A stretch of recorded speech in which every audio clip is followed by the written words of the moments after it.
ڕوودەکەینە ئەو کەسانەی کە ئەم کارە دەکەن بزانین سزاکەیان چییە، کە بریتیە لەوانەی کە میرات دەخۆن.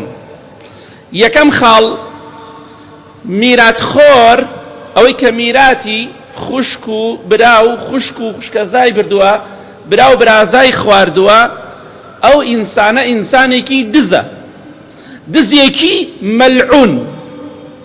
هەموو کەسێک ئیتر بستێ زەوی داگیر کردووە، لە ماڵە لە دەشتە پارەت خواردووە، ئەوەی کە لە باوکە و جێماوە میرات. ئەو کەسەی میراتی خواردبێ هی هەر کەسێکی نزیکی خۆی ئینسانێکی دزی مەلعونە، نەفرەتی لێ کردووە خوای گەورە، چونکە بەڕاستی ماڵی غەیری خۆی خواردووە، ماڵی براکەت ماڵی تۆ نییە، ماڵی خوشکەکەت و خوشکەزا و برازاکەت ماڵی تۆ نییە. بۆیە ئینسانی میراتخۆر ئیتر لە دەشت میراتی دزیوە، عەرزی داگیر کردووە کەس و کارەکەی، یاخود لە ناو شاری یاخود پارەی وەرگرتووە داگیری کردووە. پێغەمبەری خوا صلی الله عليه وسلم لە حەدیثێکی صحیح بوخاریە دەفەرمێ: لعن الله السارق يسرق البيضة ويسرق الحبل.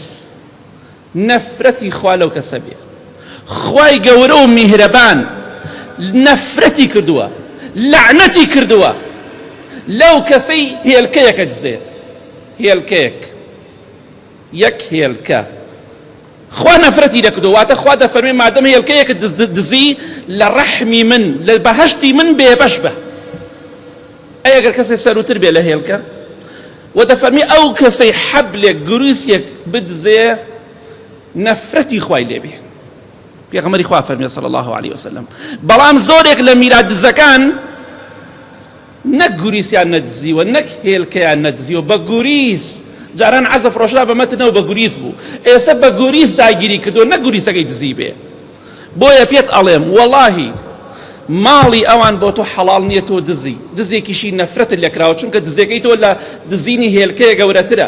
ئەوەی هێلکەیە بدزێ خوا نەفرەتی لێکە، ئەگە سەروتر بی ئەوە زیاتر بە نەفرەتی خواکەوێ.